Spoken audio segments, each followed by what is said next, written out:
las sucesiones y la problemática en la familia.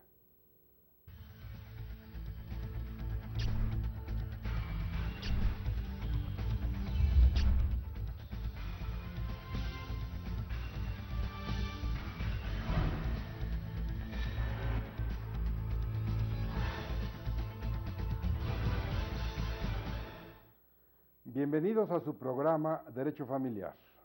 Recuerde, hoy estamos estrenando el 639 de Sky, hemos cambiado la frecuencia, antes estábamos en el 633, hoy al 639, en Cablevisión seguimos en el 112 y como les decía, por internet, www.scjn.gov.mx, que son precisamente las que le dan la proyección internacional a este programa. Le agradezco a quienes en Caracas nos hacen el favor de vernos y así nos lo hacen saber, el profesor Chabás en la Universidad de París, el profesor Michele Sesta en Bolonia, y hoy tenemos el privilegio de que nos acompañe una distinguida maestra de la Facultad de Derecho de la Universidad Nacional Autónoma de México, eminente notario público, la doctora María Teresa Rodríguez y Rodríguez, a quien le agradezco cumplidamente su presencia en este programa. Muchas gracias, doctor Huitrón. Gracias. Como les decía, las sucesiones, la familia, hacer un testamento, no hacerlo, pensar que cuando se hace un testamento la gente se va a morir, o que es muy caro, o que es muy complicado, son problemas que van a tener incidencia en su familia cuando usted ya no esté aquí. Cuando usted haya muerto y su familia haya que repartirse un peso y probablemente se acabe el parentesco. Si usted no lo hace en forma adecuada o si tan solo no otorga un testamento, vamos a escuchar en las doctas palabras de la doctora María Teresa Rodríguez y Rodríguez, quien precisamente es una brillante expositora del derecho familiar, que nos ilustre sobre estas cuestiones de una manera simple, lisa, llana, clara, con un lenguaje no esotérico ni de tecnicismos, sino para que usted, quien no es abogado, para quienes especialmente hacemos este programa, que nos hace el honor de permitirnos llegar a su hogar, escuche y siga esos consejos. Vamos a ver, maestra María Teresa Rodríguez y Rodríguez, para empezar, ¿qué piensa usted de esta gran problemática que deja la gente cuando no hace un testamento? Bueno, doctor, esto es una gran problemática, o sea, como usted lo acaba de mencionar, porque bueno, el hacer testamento, o sea, el testamento es un acto de voluntad que produce efectos después de la muerte del testador. Entonces, bueno, hay que aclarar aquí, y yo quisiera que empezáramos el programa con esto. O sea, en primer lugar, el testador es quien quiere hacer el testamento y no los parientes del testador, porque muchas veces al testador, cuando es ya un poco mayor, o sea, lo presionan para que haga testamento en favor de una persona, en favor de otro familiar. Entonces, lo primero que hay que puntualizar es que el testamento es un acto de voluntad, que surte efectos después de la muerte del testador. Y el único que puede hacer el testamento es el testador, es individual. Y bueno, está la definición del testamento, a la cual no vamos a referirnos ahora, pero yo sí quiero que quede claro esto. ¿Por qué? Porque para nosotros los notarios es muy importante que este testamento sea en forma libre. Y como todo el derecho de familia, bueno, que usted me hizo el favor de dirigirme mi tesis y que muchos años me dediqué a esto, o sea, todo lo que es el derecho de familia es una cuestión de responsabilidad y de conciencia. Entonces, o sea, usted puede demandar alimentos, por ejemplo, pero si el que tiene la obligación de dar los alimentos, es decir, el deudor alimentario o alimenticio, no quiere darlos y no hay lugar en donde se le puedan descontar los alimentos, ¿cómo le va a dar alimentos? Y es una obligación moral que se convierte en jurídica. Entonces, el testamento es exactamente igual. ¿Por qué? Porque en el testamento se cumplen deberes y obligaciones para después de la muerte. A través del testamento se transmite el patrimonio de la persona que falleció, que en derecho muy elegantemente y técnicamente llamamos de cuyos. Pero ¿qué sucede? Alguien quiere hacer un testamento y yo lo que he visto es que no en todos los casos, pero en algunos casos los que están interesados en hacer el testamento pues son el hijo que acompaña a la mamá, el hijo que vive con el papá, la nuera que vive en la casa de ellos. Entonces es muy importante, o sea, ¿por qué? Porque está usted hablando del derecho de familia. Entonces es muy importante distinguir qué es el testamento. Entonces, ¿qué es lo que sucede con esto? Bueno, primero, quiero hacer un testamento. Si no hago testamento, ¿qué sucede? Se abre la sucesión legítima. Entonces, si usted me pregunta, ¿es bueno o es ideal hacer un testamento? Claro, ¿por qué? Porque en primer lugar voy a disponer de mis bienes. Entonces, ¿cuáles son los bienes que tengo? Bueno, los que heredé, los que trabajé, o sea, mi patrimonio, no el patrimonio de los demás, que esto también es muy importante, porque hay personas mayores que no quieren hacer su testamento porque creen que en el momento de hacer su testamento ya ya los bienes pasan a los herederos o a los legatarios. No, o sea, produce efectos cuando la persona se muere.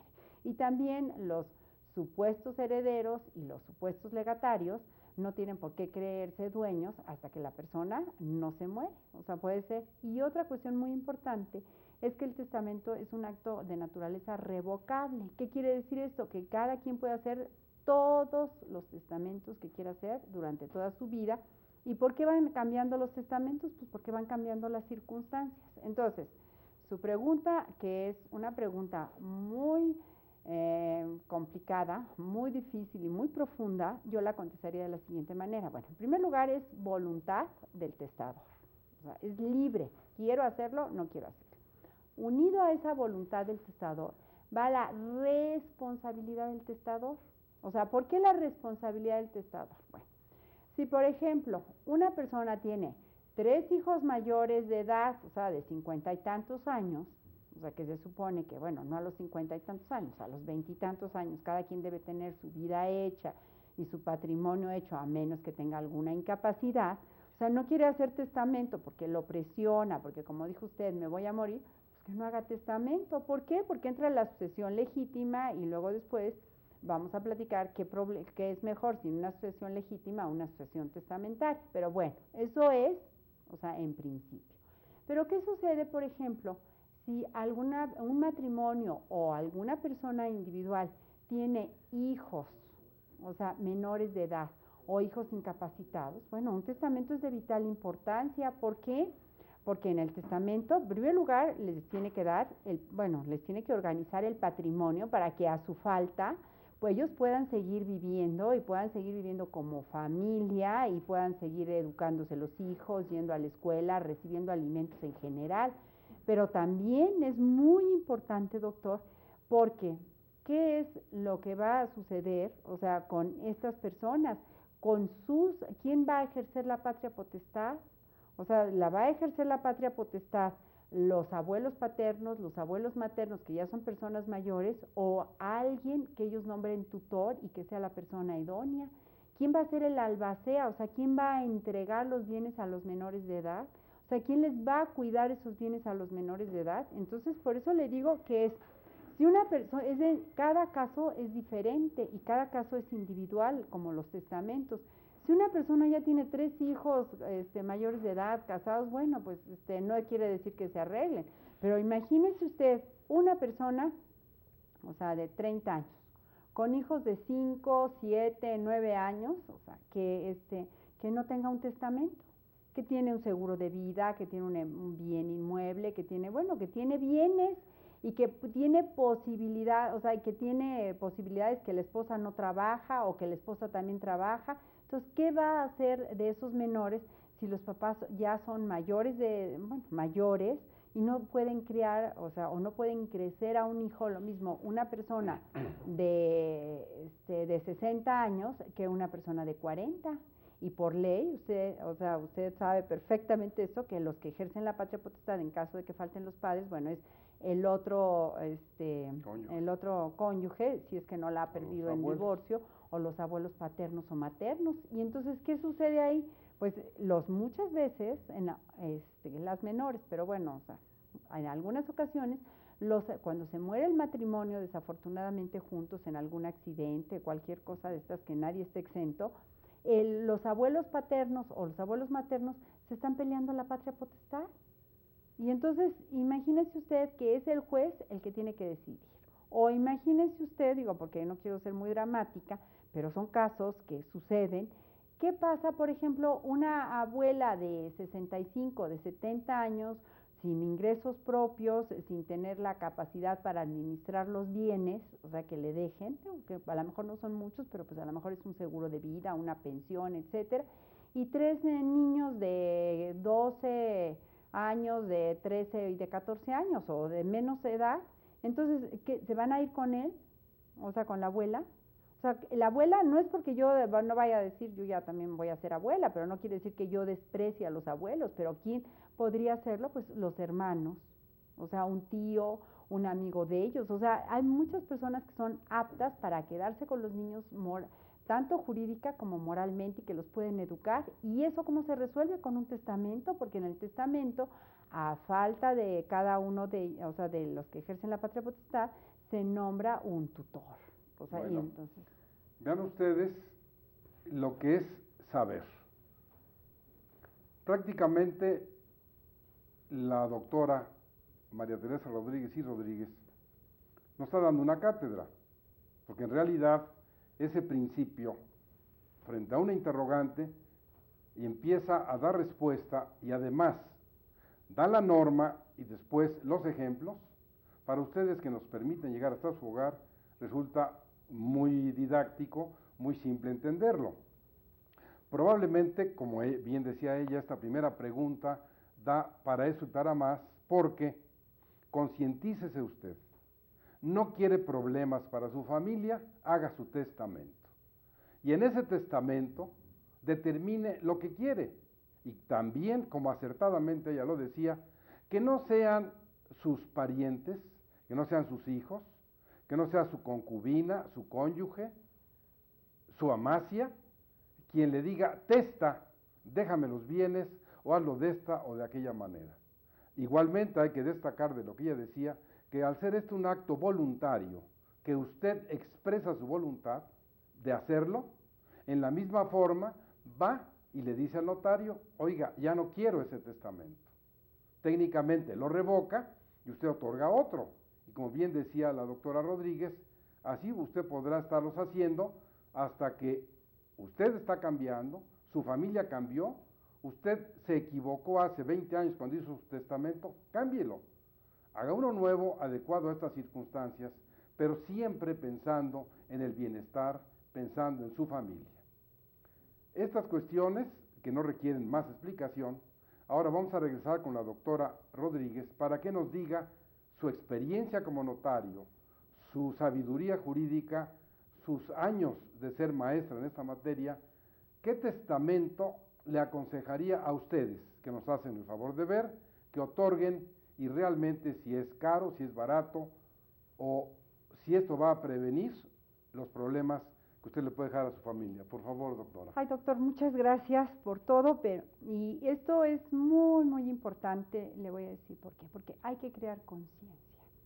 Mire, en septiembre nosotros los notarios tenemos un mes del testamento, en el cual el año pasado el testamento costaba 1,200 pesos, 1,300 pesos. El convenio, el Colegio de Notarios firma convenios, o sea, con algunas instituciones, y en realidad, o sea, cualquier notario, bueno, si llega alguna persona y le dice no puedo hacer un testamento porque no puedo pagarlo, pero tengo un bien, quiero arreglar ese problema, se puede rebajar los honorarios a la persona. Digo, no creo que mis colegas se opongan, o bueno, a lo mejor pues sí se puede rebajar los honorarios. Tan es así que en el mes del testamento se cobra la mitad, se cobran 1,200 pesos por un testamento. Y un testamento en arancel cuesta 2,500 pesos. O sea, no es realmente algo que no se pueda pagar, o sea, estos testamentos. Entonces, en estos testamentos, o sea, haciendo un testamento, cuando usted me dice cuál es la forma de hacer un testamento, bueno, el mejor testamento que hay que hacer es el testamento público abierto. ¿En qué consiste? El testamento público abierto consiste en ir ante el notario. Algo muy importante es que no se necesitan testigos actualmente. Eso es muy importante, ¿Por no qué? se necesitan testigos. Claro, porque todo el mundo dice, es que no tengo quien me acompañe. Anteriormente, o sea, se necesitaban testigos, ahora ya no, a menos que sean a solicitud del testador o a solicitud del notario, pero generalmente no se necesitan testigos. O sea, la práctica ahora ya es sin testigos. Claro, ¿por qué? Porque en realidad... ¿No es peligroso, Teresita? No, para nada, doctor. ¿Qué tal si se pone de acuerdo el notario con el testador? No, bueno, estamos hablando de que el notario es un profesionista, un profesional confiable, ¿no? Eso es. Y entonces le va a dar su voluntad. Es problema, por ejemplo, con los testigos, pues realmente los testigos que sabían, o sea, de lo que quería, entonces, que hay una declaración en los testamentos que además les impedía ser herederos, ¿no? Claro, por supuesto, y además es que, o sea, en las declaraciones que se hacen en los testamentos, o sea, en las certificaciones, el notario tiene facultades para declarar a la persona que es capaz. ¿Por qué? Porque no conoce que está declarado en estado de interdicción. Entonces hay personas que, bueno, son muy mayores y el notario, por eso es muy bueno el testamento público abierto, porque el notario platica con él, o sea, le pregunta si realmente está de acuerdo. Además, por ejemplo, si llega y le dice, oiga, fíjese que yo no le quiero dejar a mis hijos, pero sí le quiero dejar a mis hijos. No, doctor, no me diga nada, porque así es, ¿no? Y entonces le dice usted, bueno, a ver, ¿por qué no le quiere dejar a sus hijos? No, porque si se me muero mañana, se lo van a gastar todo y a su mamá no le van a dar nada. Entonces usted, digo, pues se me ocurre en este momento, les puede decir, bueno, a ver, ¿por qué no le deja usted el usufructo a la señora, a su esposa, de su casa, para que no la vayan a sacar, un usufructo vitalicio, para que no la saquen? Eso que dice la doctora Rodríguez es muy importante. Fíjese usted bien. Usted es dueño de los bienes, pero, dicho con todo respeto, ignora el derecho. Por eso vamos con el notario, el experto juris tantum, que le va a dar a usted la asesoría, le va a decir, usted plantéele su problema. Si tiene más de una señora, confiésese con el notario. Dígale, fíjese que tengo esto. Si usted cree que tiene por ahí un dinero guardado, unas acciones, y que nadie se va a enterar, metafóricamente, vaya ante el notario y haga una confesión. Vaya con el notario de su confianza, vaya con la persona que a usted le satisfaga desde ese punto de vista, y entonces resuelva en vida los graves problemas a que su familia puede estar sometida cuando usted ya no puede hacer nada. Desde el cielo va a ver los grandes conflictos, pero no va a poder hacer nada. Por eso es tan importante, dice la doctora Rodríguez, testamento público abierto. Ratifica que hoy solo que ella decida, o usted como testador, que haya testigos, se convierte en un acto eminentemente privado, particular, que usted con su notario, sin ambajes, sin problemas, le va a decir lo que quiere. Entonces, en esas circunstancias, ella sugiere, hágale caso, de este testamento público abierto. E igualmente, esta cuestión de los honorarios, que es tan importante, que no va a considerarse grave en función de todo lo que esto va a resolver. Pero vamos a hacer un corte y regresamos con ustedes en un momento para seguir con esta cuestión tan importante del testamento público abierto. ¿Cómo se hace cuando usted llega y le dice al notario lo que tiene, cómo lo tiene, y que después él tiene la obligación de decirle a usted, ¿es esto así? Si usted no está de acuerdo, dígaselo. Acuérdese que el notario es su consejero, el que le da seguridad. Vamos a un corte y regresamos en un momento.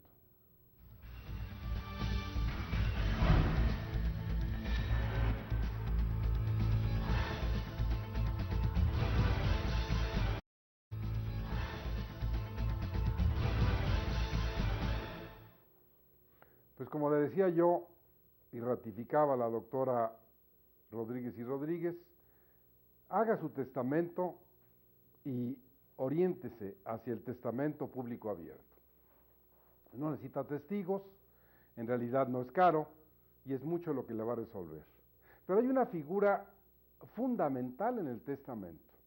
Usted tiene que pensar bien que cuando desaparezca, cuando vaya usted a otra parte, ya no esté en esta vida, hay alguien en quien usted tuvo que depositar una confianza para que, como decía la doctora, derechos, deberes, obligaciones, órdenes, deseos, se cumplan para después de su muerte.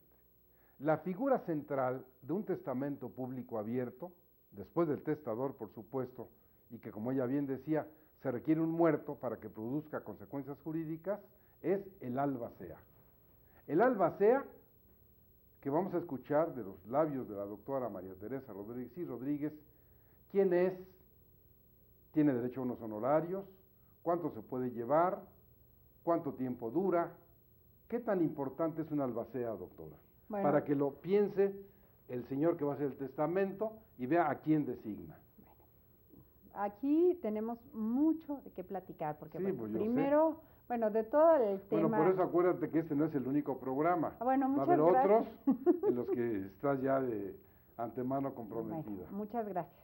Pero aquí lo primero que quiero reiterar a su público, bueno, a nuestro público el día de Claro hoy, que gracias sí. por haberme invitado, es que nosotros, o sea, es mejor un testamento público abierto siempre y que cuando hagan un testamento público abierto, cuando se otorgue un testamento público abierto, le tengan confianza al notario, aunque sea la primera vez que lo vean, que se los lea el notario, que se los repita y todas sus dudas las aclaren con el notario. Confianza. ¿Por qué? Confianza Muy importante. y dudas sean aclaradas. ¿Por qué, doctor? Porque cuando hay un testamento por experiencia, muchas veces les da a las personas pena preguntar, muchas veces una amiga le dijo a la señora que mejor lo hiciera así, muchas veces el señor dijo que así lo quería o no, o el hijo le aconsejó o alguien le aconsejó. Entonces, que no tengan pena de preguntarle al notario si así es, porque así como los testamentos son individuales,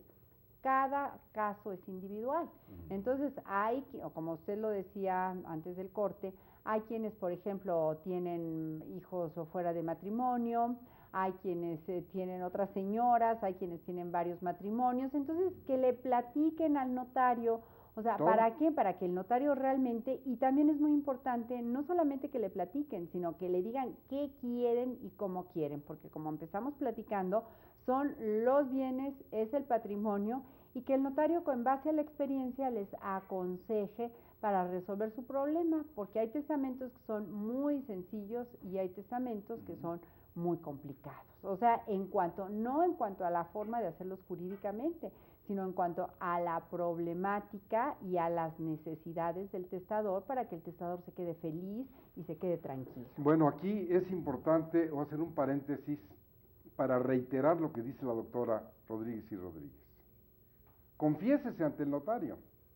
No le diga verdades a medias, porque, por ejemplo, si usted hace un testamento, niega, o ni siquiera lo trae a colación, que tiene hijos fuera de matrimonio, que sean acreedores alimenticios, y usted piensa que nadie se va a enterar, va a tener problemas graves cuando usted haya muerto, se abra la sucesión y aparezcan esos hijos, demuestren el entroncamiento, traigan su acta de nacimiento y digan, queremos alimentos, ¿y de dónde se los van a dar? Con cargo a su masa hereditaria. Mejor, como decía la doctora Rodríguez, dígale la verdad, dígale cuáles sus graves problemas y que se los resuelva el notario. Escoja bien al notario con el que va a ir. ¿Qué más te Perdón, doctor, es por la interrupción, pero sí esto es muy importante puntualizarlo. De qué es lo que sucede, porque usted también sabe, por ejemplo, antes de entrar a la figura del albacea, que en un testamento se puede reconocer un hijo, o sea, a través de un testamento, y esto es fundamental. A mí, en 18 años que tengo de ser notaria, nunca me ha tocado el reconocimiento de un hijo, pero también es muy importante porque, por ejemplo, alguien dice, voy a reconocer a un hijo, el hijo, bueno, pues también tiene derecho a alimentos y tiene ciertos derechos, o sea, y resulta que este reconocimiento es irrevocable, o sea, en un testamento. Si alguien reconoce a un hijo, aunque revoque el testamento o vuelva a hacer 30 testamentos, el reconocimiento del hijo ya queda. Claro, es para después de la muerte y después, o sea, los que se asombrarán o los que se sorprenderán serán los otros hijos, la esposa, etcétera. Pero bueno, es muy, muy importante por eso realmente que tengan confianza con el notario y le digan qué es. ¿Por qué? Porque miren, el testamento es para proteger a la familia, como usted decía, pero antes de proteger a la familia, pues para que el testador se quede tranquilo. Otra cuestión antes de entrar a la albacea, que es muy importante, las personas dicen, vengo a hacer mi testamento porque no quiero que me muera y el gobierno se quede con todo. O sea, no dicen si el federal o el local, pero bueno, el gobierno. Esto no es cierto. O sea, en nuestro derecho existe la sucesión testamentaria y la sucesión legítima. Si no otorgan testamento, si no hacen testamento, no hay, bueno, hay un problema que después lo vamos a estudiar, o sea, después vamos a ver, o sea, lo voy a mencionar cuáles son los problemas, ¿no? Pero realmente no. Si alguien no quiere hacer un testamento, digo, tiene que ser libre.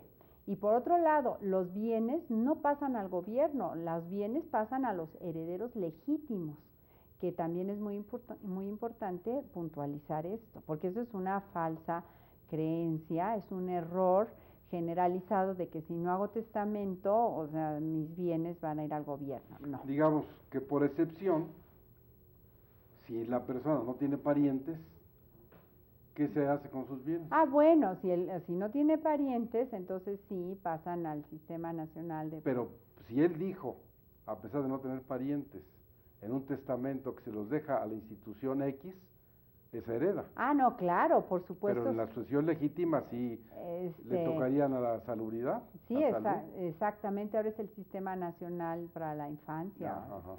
Pero de todas formas, doctor, o sea, no se preocupe, bueno, de esto que no se preocupen, porque, bueno, siempre hay un pariente que lo acompaña y que obviamente nadie denuncia las sucesiones, y si no denuncian la sucesión, bueno, pues se puede quedar ahí de poseedor toda la vida, ¿verdad? O sea, no es tan fácil, o sea, que las instituciones de beneficencia hereden. O sea, no, otro día, bueno, podríamos, si me vuelve a invitar, podríamos platicar de la publicidad que se debe hacer en los testamentos, cómo se debe guardar un testamento, cómo se debe cuidar ese testamento, o sea, si es conveniente repartírselos a los herederos, una copia del testamento. ¿Por qué?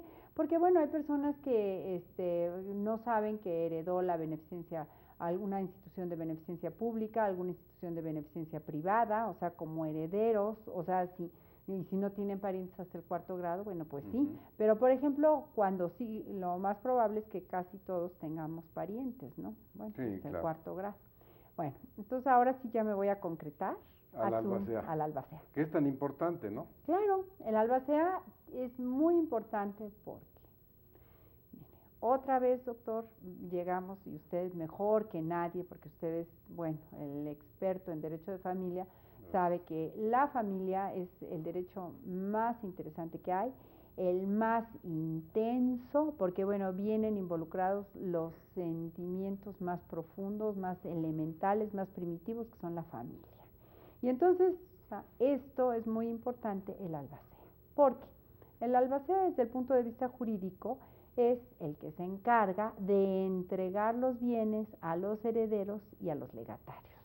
No hay representación porque obviamente en la teoría pues los muertos ya no tienen representantes, se extingue la personalidad jurídica, pero sí es el encargado de entregar los bienes, el encargado de responder ante los acreedores, ante los deudores, o sea, el encargado de cobrar las deudas, de pagar las deudas, el encargado de administrar los bienes mientras se les entregan jurídicamente a los herederos o a los legatarios.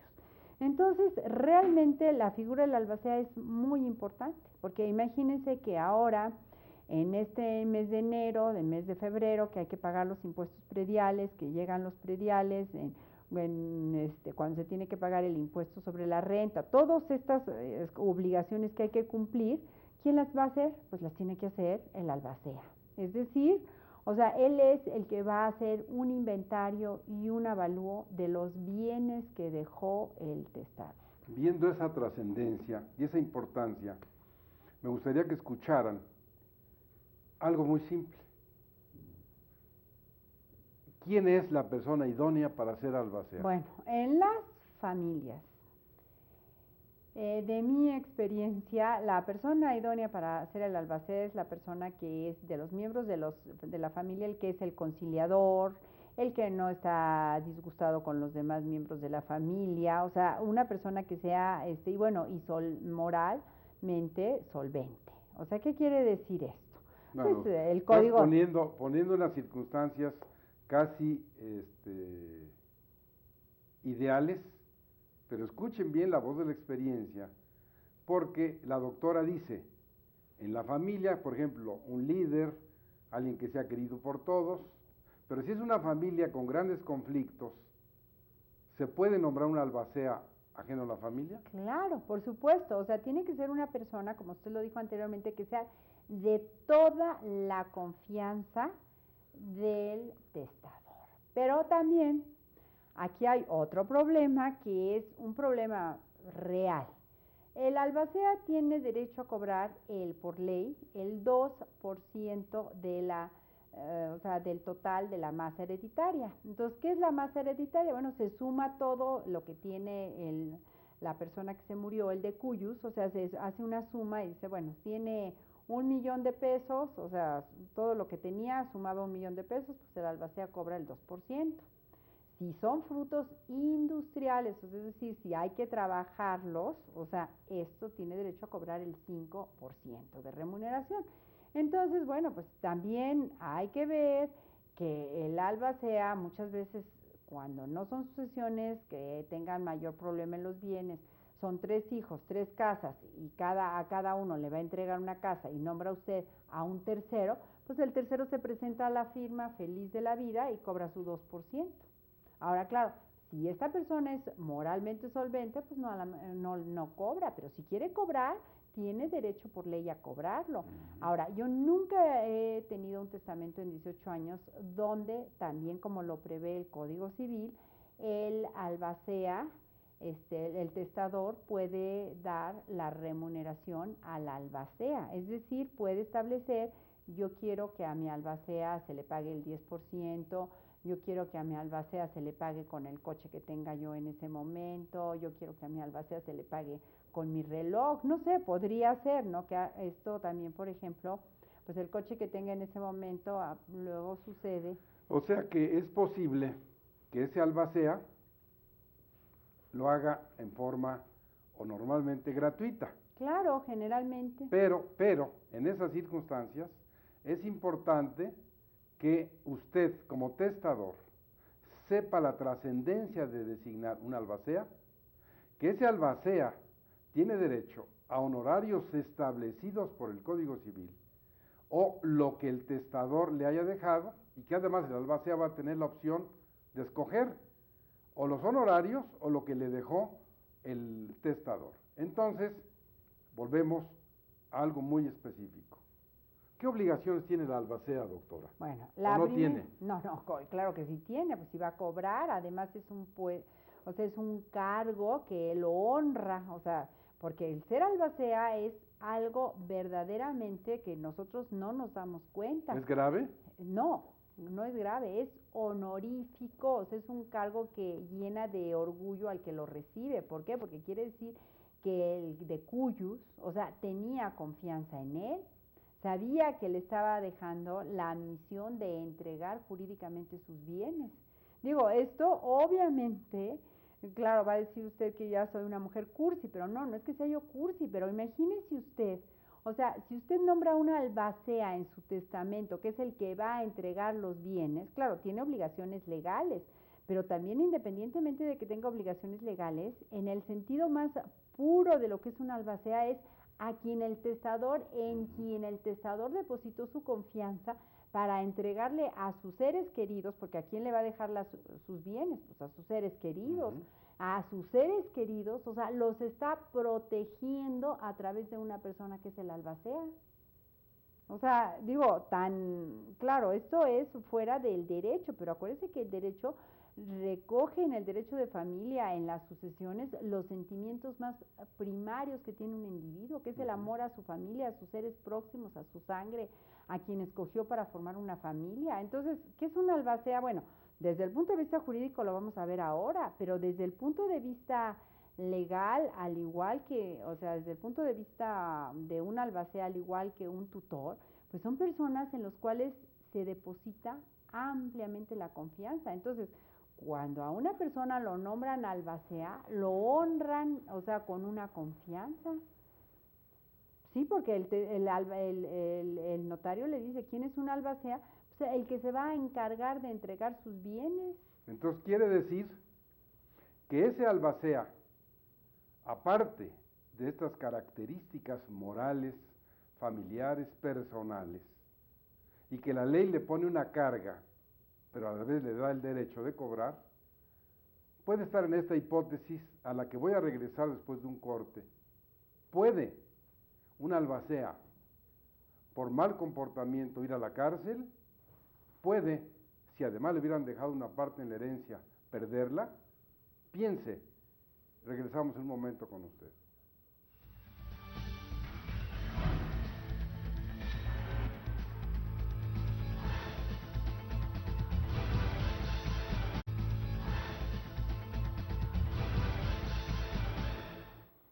Pues, como ustedes están escuchando, problema, cuestión de las sucesiones, del testamento, de la familia, involucra muchísimas cuestiones de carácter moral, legal, personal, que hay que considerar, y decíamos antes del corte, que esta figura del albacea es fundamental, como bien lo señalaba la doctora Rodríguez y Rodríguez. Si usted tiene la persona de su confianza, sea o no de su familia, desígnelo albacea. Si usted le tiene a esa persona la suficiente reflexión para que cuando usted no esté en esta vida cumpla, hágalo. No importa que no sea de su familia, pero aténgase a lo que le dice el notario y en el caso específico, asesórese, cuéntele sus problemas y seguramente es que los van a resolver. Decíamos que el albacea es una figura trascendente en el testamento. Es más importante que el testador cuando el testador muere, porque él se va a encargar de que se cumpla lo que usted en vida quería que se hiciera. Entonces, en esas condiciones vamos a ver de una manera muy simple, como lo hemos hecho hasta ahora, cuáles son los principales deberes que tiene un albacea, Teresita. Lo primero que debemos aclarar aquí, y es lo que estábamos platicando anteriormente, es que el albacea va a administrar bienes ajenos. Y siempre que se administran bienes ajenos, doctor, hay que tener mucho cuidado con el que va a administrar los bienes ajenos. Peligroso. Porque además existe una responsabilidad, que puede ser una responsabilidad civil y una responsabilidad penal.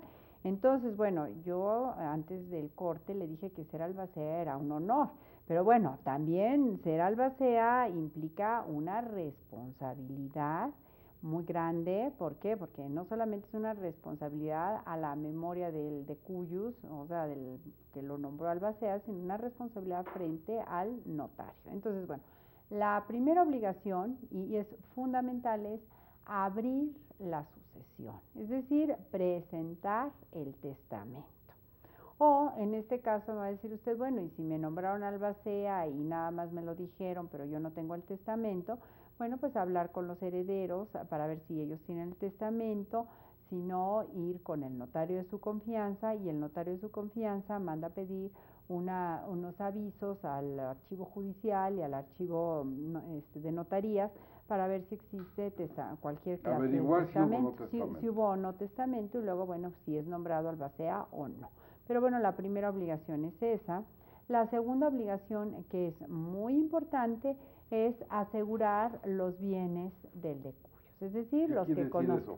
Bueno, doctor, por ejemplo, si hay algún bien que sea perecedero, que se puede echar a perder, si hay, por ejemplo, algún bien que corra algún riesgo en el sentido de que sea, por ejemplo, un edificio de departamentos y los inquilinos no paguen las rentas, bueno, pues no es un riesgo de que se vaya a caer el edificio, sino es un riesgo de que pues los inquilinos, al saber que se murió, o los arrendatarios al saber que se murió, pues sean morosos en pagar. ¿Podría ahí haber negligencia del albacea de decir, bueno, yo soy, pero pues yo no estoy acostumbrado a ir a la bolsa de valores y ordenar que hagan con sus acciones, o no sé, yo no soy químico y dejó una fábrica de X productos?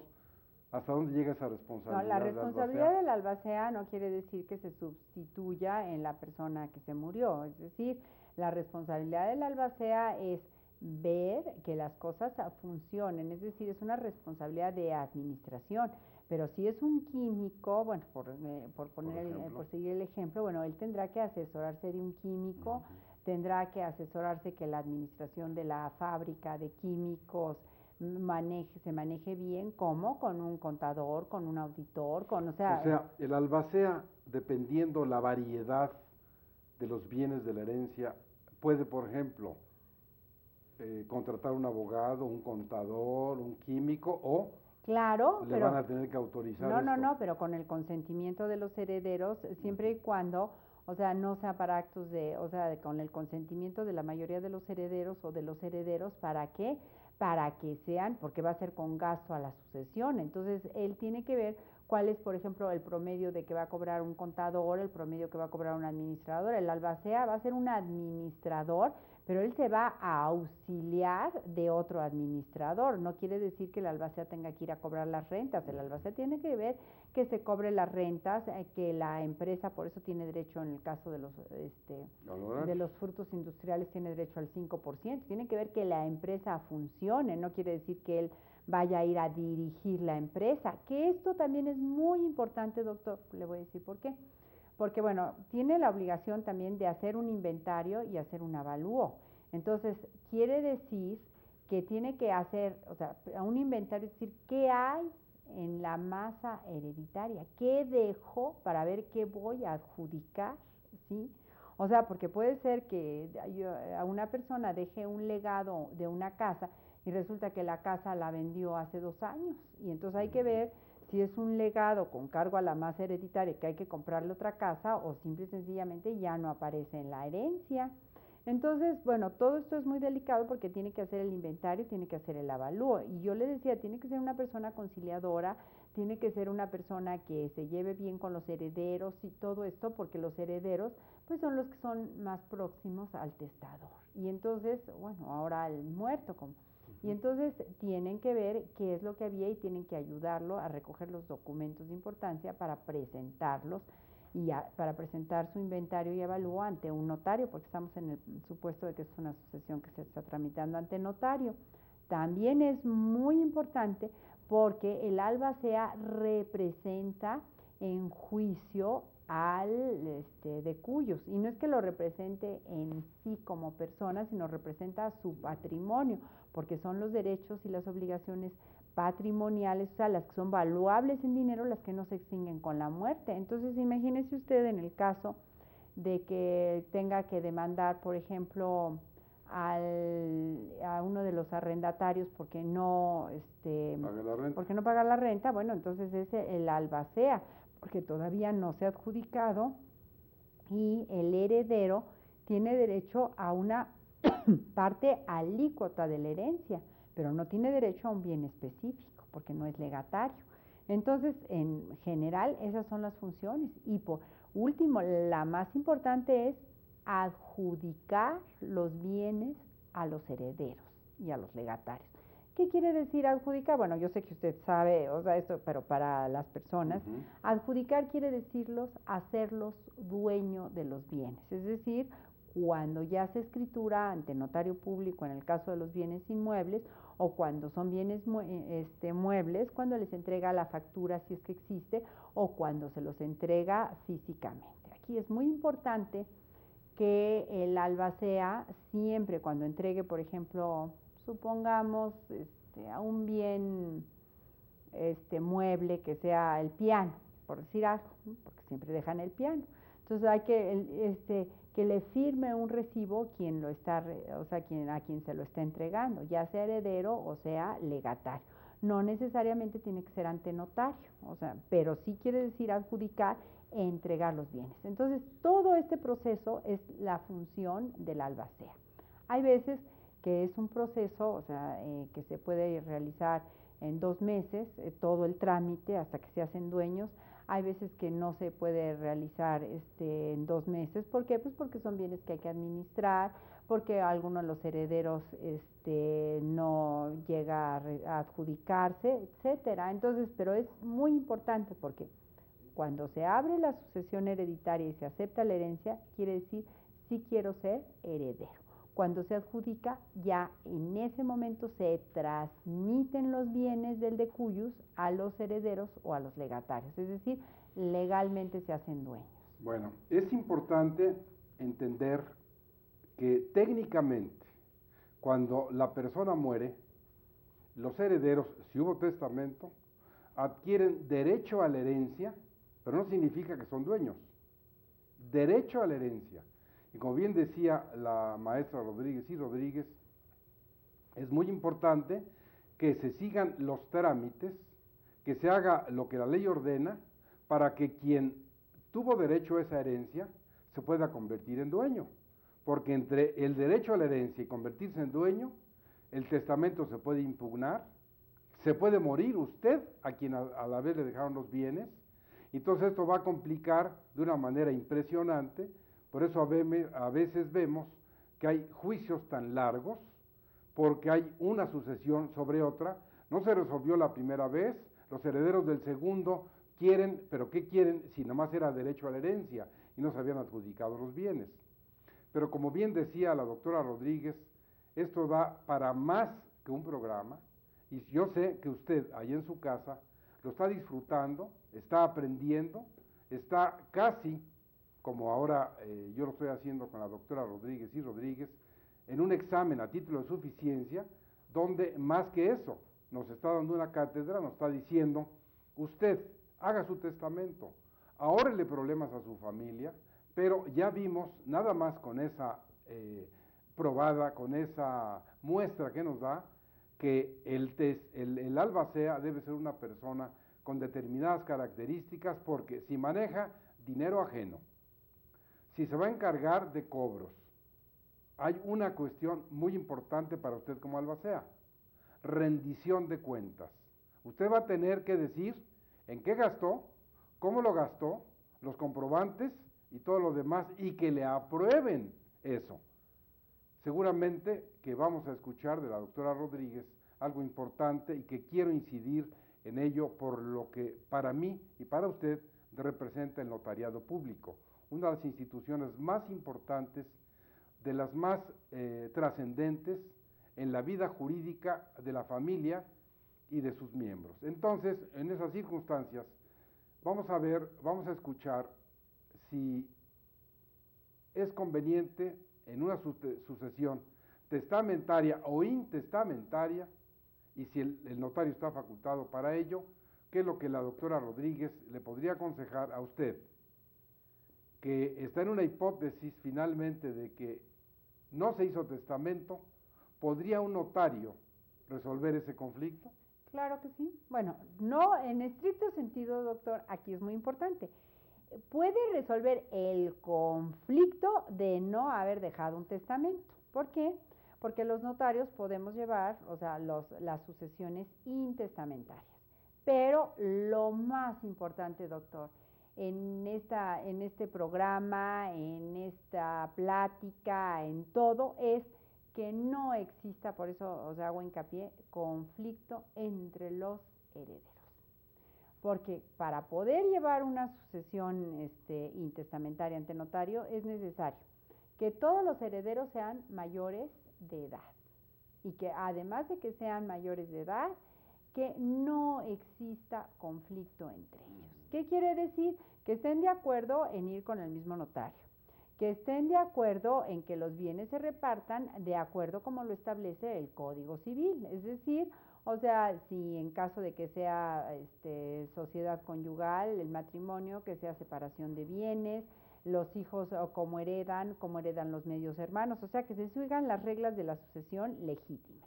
Y que, o sea, todos estén en una armonía para nombrar un albacea y para repartir los bienes, para que el notario lleve a cabo la sucesión intestamentaria con las cuatro etapas. Entonces, es fundamental que no exista ningún conflicto, que el de cuyos tenga bienes en el Distrito Federal, o sea, y que además todos sean mayores de edad. Y entonces esto, o sea, es muy fácil. ¿Por qué? Porque mire, y además de que es muy fácil, ahorran tiempo, ahorran dinero y bueno, o sea, como decía aquel anuncio, también ahorran esfuerzo. ¿Por qué? Porque no es lo mismo ir a un juzgado, primero contratar a un abogado litigante para que les abra la sucesión intestamentaria.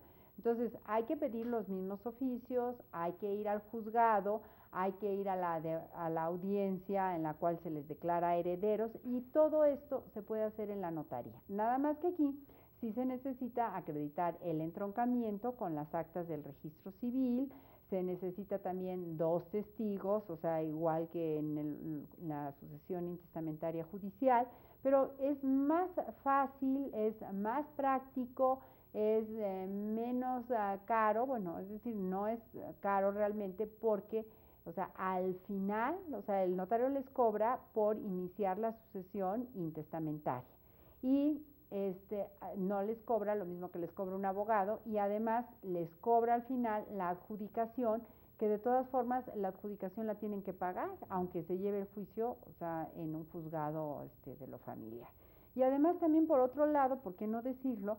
Bueno, pues se ahorra un trámite al al presupuesto del gobierno del Distrito Federal. ¿Por qué? Porque usted sabe que todos los juzgados, o sea, están están saturados de trabajo, o sea, de los juicios que hay, que son las pensiones alimenticias, que son los divorcios, que son los reconocimientos de hijo, y en realidad esto se puede hacer ante notario, o sea, siempre y cuando todos los herederos estén de acuerdo y sean mayores de edad. Si son menores de edad, obviamente no se puede hacer ante notario, y si no están de acuerdo, si hay una controversia, como usted decía, pues tampoco se puede hacer ante un notario. Pero lo mejor es no, o sea, acudir a juzgado y acudir ante un notario. Entonces, si usted, que nos ha hecho el honor y nos ha permitido el privilegio de llegar a su casa, ha escuchado este programa, seguramente hay dudas, consúltenos al correo electrónico jhuitron@derechofamiliar.net para que por correo electrónico o al 5639-2235 haga la cita. Usted sabe que yo doy la asesoría jurídica gratuita en las citas que toma usted de las 10 a las 2 de la tarde, de lunes a viernes, y con mucho gusto, como lo he hecho con otras personas, le damos un diagnóstico, sobre todo la verdad jurídica, para que usted decida qué hacer con su asunto. Hoy hemos tenido el privilegio de escuchar a una brillante notario, a una persona doctora en Derecho, que nos ha permitido abrevar esos conocimientos, que usted recibiera directamente sus palabras, y ahora le voy a decir a ella que de una manera sintética nos diga algún mensaje para ustedes antes de despedir este programa, y seguramente que ha quedado emplazada para vernos en otra ocasión. Por favor, doctora. Bueno, mi mensaje sería en que siempre debemos pensar que pues las herencias son un regalo del testador. ¿Por qué? Porque si no hay hijos menores de edad, si ya todos los hijos son mayores de edad, que son los casos excepcionales, o sea, cuando los padres se mueren, cuando los hijos son jóvenes, o sea, si ya no tienen obligación, o sea, son regalos, porque el testador pudo haberse gastado su dinero, o sea, no pudo haberlos dejado de herederos, o sea, haber nombrado otros herederos. Entonces, que las sucesiones se lleven siempre en armonía, que los herederos, o sea, no creen conflictos. ¿Por qué? Porque cuando se crean conflictos, nadie disfruta del patrimonio de la sucesión hereditaria, sea testamentaria o sea legítima, porque al final de cuentas es una transmisión de un patrimonio. En el momento en que hay un conflicto y hay un desacuerdo, ya nadie disfruta y las familias se extinguen y se acaban por estos conflictos familiares testamentarios o Qué intestamentarios. Importante. Esa palabra la voy a rescatar antes de despedirnos de ustedes. Es la primera vez que la escucho, por eso voy a insistir en ella. Es un regalo del testador a su familia. ¿Qué pasaría si el testador, lo que tiene, mucho o poco, se lo hubiera gastado? ¿Qué se repartiría la familia? Nada.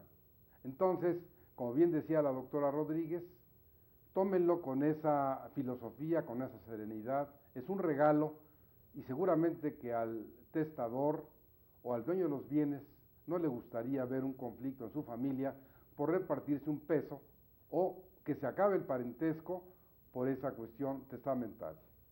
Les agradecemos que nos hayan permitido llegar hasta su hogar.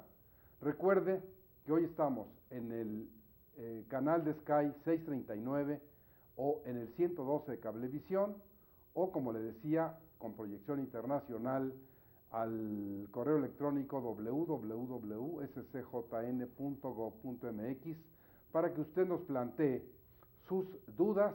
Llame al jhuitron@derechofamiliar.net, escríbanos, o al teléfono que ya antes le mencioné, 56 39 22 35, y gracias nuevamente por permitirnos llegar a su hogar, y nos veremos en la próxima sesión.